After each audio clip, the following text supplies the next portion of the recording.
¿Cómo andan, queridos y queridas amantes de la filosofía?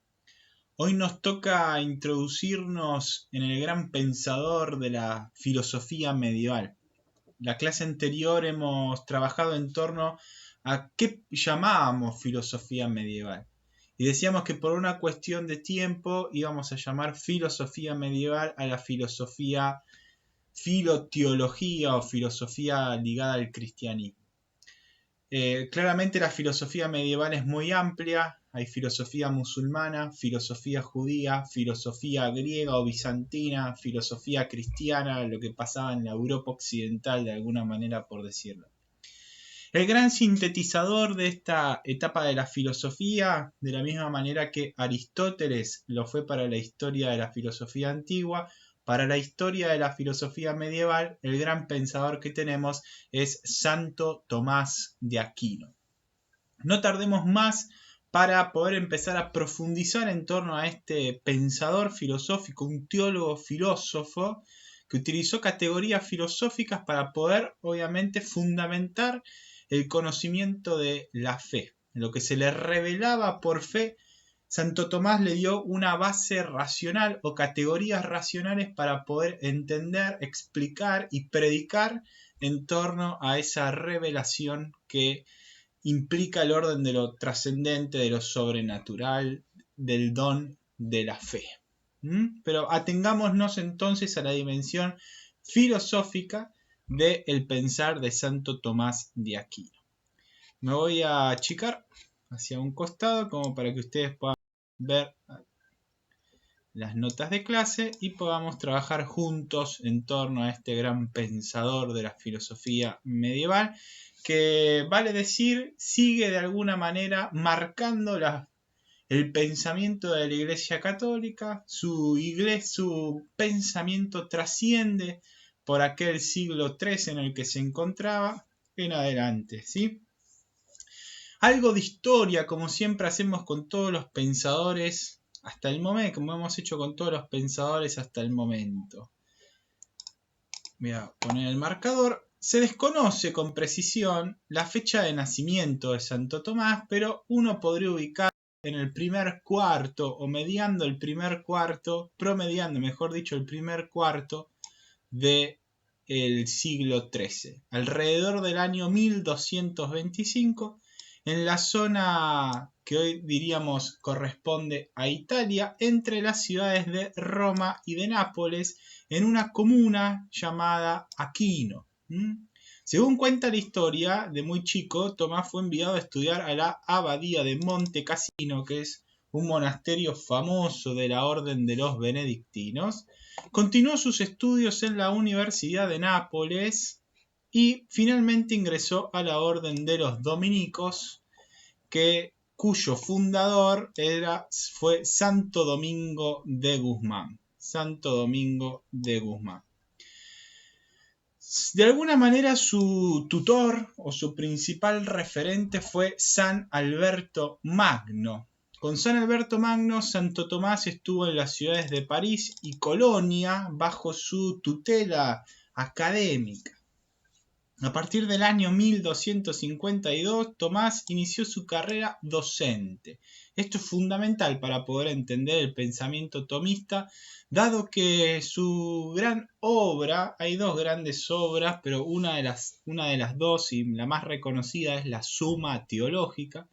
La Suma Teológica de Santo Tomás de Aquino en el fondo son notas de clase para sus estudiantes. Entonces, de alguna manera es importante porque su pensamiento está ordenado de tal forma que permita a ese pensamiento ser explicado. Está ordenado de una forma, podríamos llamarla hoy, pedagógica. Primero, se inicia como docente en un curso de Biblia para luego ya introducirse en un curso de filosofía, teología acerca de Pedro Lombardo, uno de los filósofos importantes de la filosofía medieval, hasta que finalmente se le otorgó la cátedra de teología en París. Volvió a Italia por unos 10 años, entre 1260 y el 1270 como parámetros. Retornó a París, finalmente por una instancia muy corta del tiempo, y nuevamente a Nápoles. Finalmente fallece en el año 1274 a los pocos 49 años de edad, mientras se dirigía al Concilio de Lyon.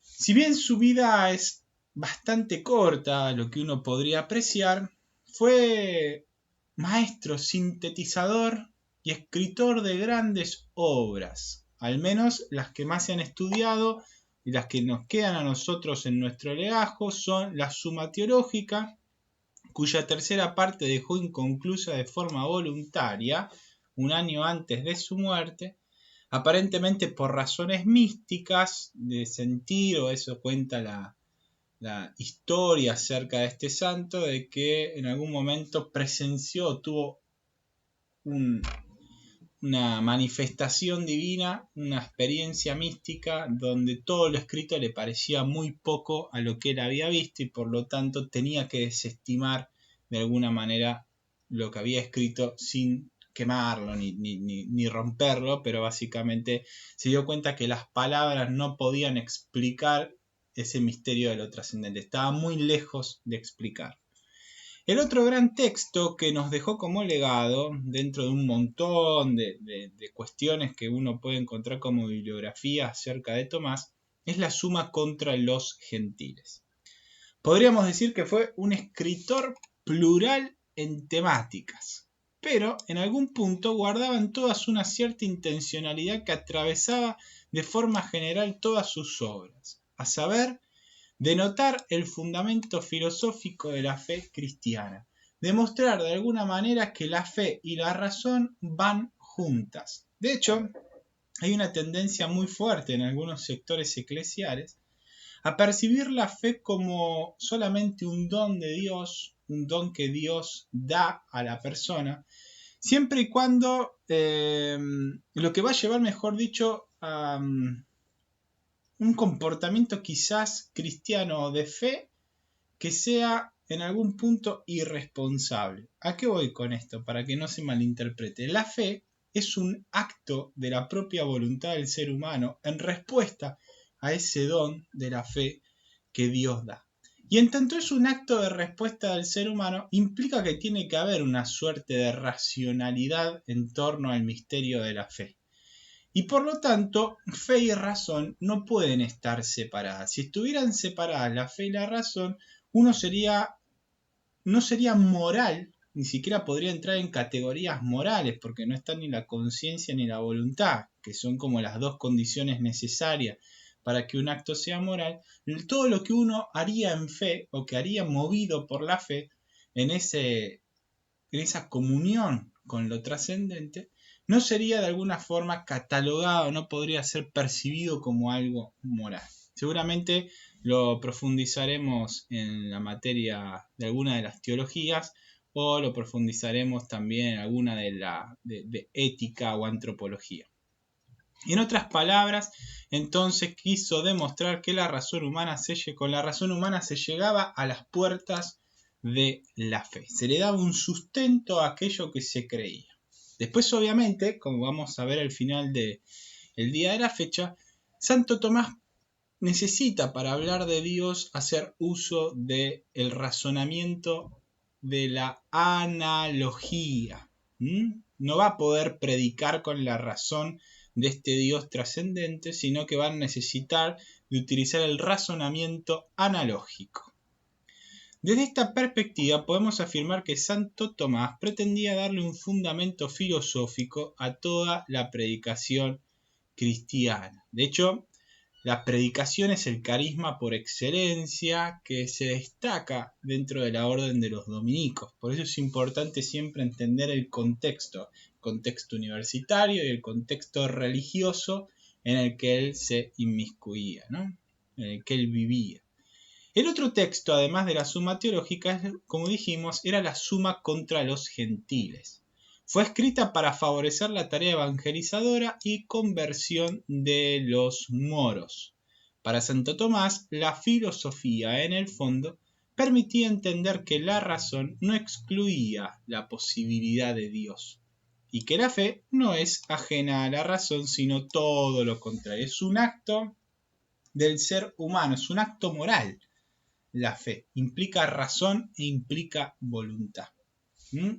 Como digo acá abajo, si la fe fuera ajena al orden de la razón, no tendría ningún tipo de intervención en la razón, no sería un acto responsable del ser humano. No podría ser evaluado como bueno o como malo.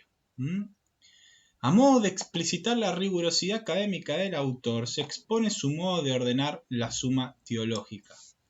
¿Por qué les hago esto? Para que entiendan que en Santo Tomás, y es algo particular del gran contexto en el que él se encuentra, la escolástica trataba de ordenar, sistematizar todos los conocimientos. Como docente universitario, y en tanto la suma teológica era las notas, insisto, de clase para sus alumnos, Santo Tomás tiene una forma muy particular de ordenar absolutamente todo que nos puede ayudar al momento en que tengamos quizás que acercarnos a la suma teológica para hacer algún tipo de trabajo. Pero de alguna manera nos ayuda a entender cómo este filósofo teólogo entendía también la realidad. La realidad como una forma, de una manera ordenada. Se encuentra conformada la obra en 3 grandes partes. Como le dije, la última no se llegó a completar y la segunda se encuentra dividida en 2 partes más.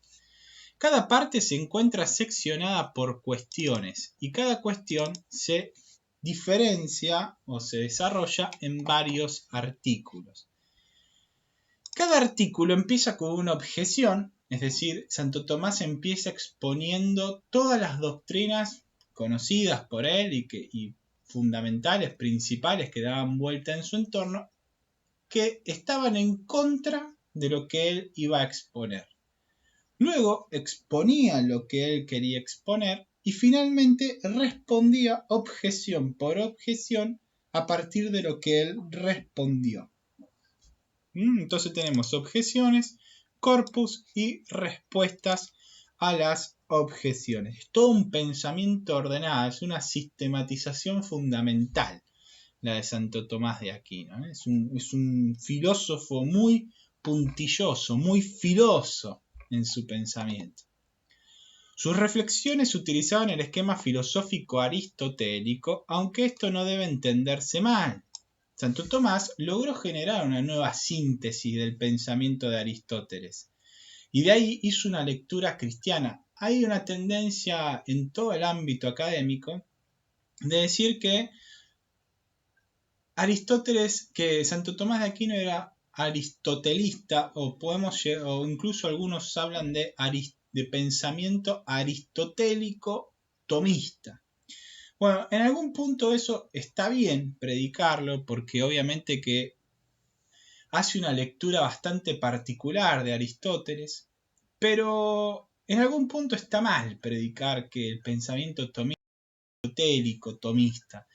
En el sentido de que tiene varias diferencias con Aristóteles, a pesar de que encuentra la utilidad en un montón de categorías filosóficas que Aristóteles propuso en su momento. Podríamos hablar de 1500 años atrás de su existencia, ¿no? 1200 menos 300 años, estamos hablando de 1500 años de diferencia entre Aristóteles y Santo Tomás de Aquino. Nos habla también de la grandeza de Aristóteles, pero Tomás logra captar alguna de esas categorías, las utiliza, las reordena, las sintetiza, las procesa desde su propia concepción de la realidad y de lo trascendente. De hecho, Santo Tomás tiene una admiración en algún punto por Aristóteles y muchas veces lo llega a describir como el filósofo. Como el filósofo por excelencia. Al pensador griego se lo conocía en el ámbito medieval, pero en general, como se dijo la clase anterior, desde su sola faceta lógica. Recuerden que de Aristóteles solo se había quedado traducido al latín en el mundo de Europa occidental sus obras relativas con la lógica.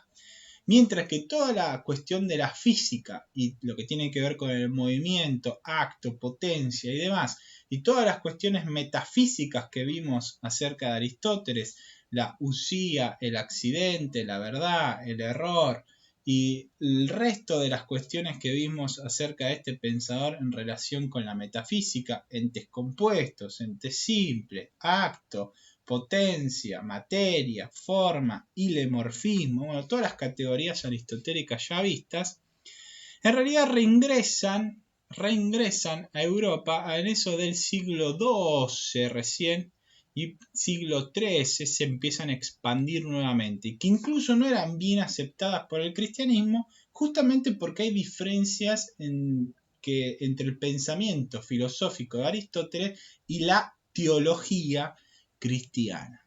Son dos órdenes de conocimiento distintos. Uno es el orden de la filosofía, el otro es el de la teología. La teología utiliza generalmente categorías filosóficas para poder comprender el misterio de lo trascendente. Eso es lo que hace Tomás. Toma algunas categorías aristotélicas y las aplica a la teología cristiana. Lo que no significa que Santo Tomás sea aristotelista. No es un seguidor acérrimo de Aristóteles, porque eso hubiera significado negar un montón de principios cristianos. ¿Qué más? Al principio, como dije, la doctrina física y metafísica de Aristóteles fue rechazada en el mundo medieval cristiano. De hecho, uno puede entender a simple vista que ciertas concepciones aristotélicas encuentran contradicción con la doctrina profesada por la teología que estudiamos y que seguramente ustedes están cursando y van a seguir cursando. Una diferencia básica, por ejemplo, es que Aristóteles sostenía la eternidad del mundo. Si recuerdan, el mundo era eterno para Aristóteles. Para el cristianismo, el mundo no puede ser eterno porque el único eterno es Dios, el creador que crea el mundo, que pasa a ser criatura. Otra diferencia es que Aristóteles sostiene una visión inmanente de Dios al mundo. Si recuerdan, el primer motor inmóvil de Aristóteles no estaba fuera del mundo. De hecho, podíamos hablar de una filosofía y de una teología natural. Por el simple uso de la razón, uno podía llegar a concluir, según el pensamiento aristotélico, de que Dios existía y que ese Dios que existía en realidad era el primer motor inmóvil, puro acto de ser, pura formalidad, que atraía y movía, porque justamente movía porque atraía o movía por atracción. Es el primer motor inmóvil que hacía mover el resto de las circunferencias alrededor de la Tierra, y con eso se iba generando el movimiento. Era lo perfecto. El cristianismo piensa en un Dios trascendente. Dios no está en nuestro orden temporal, sino que es un Dios trascendente que sí se inmiscuye en la historia. Pero el lugar de pertenencia de Dios no es el orden de lo inmanente, no es lo que nosotros podemos alcanzar con nuestros sentidos o con nuestra razón, sino que el orden de Dios está más allá. Es meta-histórico, meta-temporal, meta-espacial. Está más allá del tiempo, más allá del espacio, más allá de la historia, aunque rige la historia y a partir de Cristo específicamente, aunque lo había hecho antes, se inmiscuyó en la historia. Es un Dios que obra en la historia. Otra de las diferencias es que el motor inmóvil de Aristóteles es puro pensamiento que piensa en sí mismo y mueve por atracción, mientras que el Dios cristiano se encarnó en Jesucristo. En uno, Dios se mantiene pensando sobre sí mismo y no le importa la creación, por así decirlo, no le importa el mundo, mientras que en el pensamiento cristiano, Dios sí obviamente le importa tanto el mundo que envió a su Hijo Jesucristo para salvar a la humanidad y con él a toda la creación. ¿Qué más podemos decir? Si bien se debe asociar a Santo Tomás de Aquino con Aristóteles, no es que éste tomó su doctrina y la cristianizó sin más, sino que debió modificar ciertos conceptos aristotélicos fundamentales mediante el uso espectacular que el Aquinate le dio a la cuestión de la analogía y al acto de ser. hasta el momento no hemos hablado de esto, va a ser una de las primeras cosas que vamos a hablar a continuación. Santo Tomás de Aquino, con esto voy a agrandarme ya, Santo Tomás de Aquino logra profundizar una serie de pensamientos que ya estaban presentes en Aristóteles, pero no los desarrolló. No se le puede pedir todo a un mismo pensador. Pero básicamente podemos decir que Santo Tomás, a partir del uso del concepto de analogía, como a su vez también del concepto de acto de ser y esencia, desarrolla absolutamente todo su pensamiento. Es como la piedra angular que le permite construir todo su pensamiento. Logra distinguir, cuando uno, ¿se acuerdan cuando uno referenciaba en torno a la describía lo que significaba la palabra ente? Uno decía que un ente es, lo que está siendo.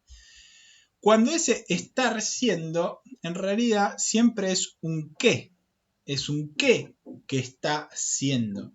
Bueno, básicamente es poder separar ese qué que está siendo del siendo propiamente, ¿no? Santo Tomás ve eso, ve que el acto de estar siendo es distinto a lo que uno es.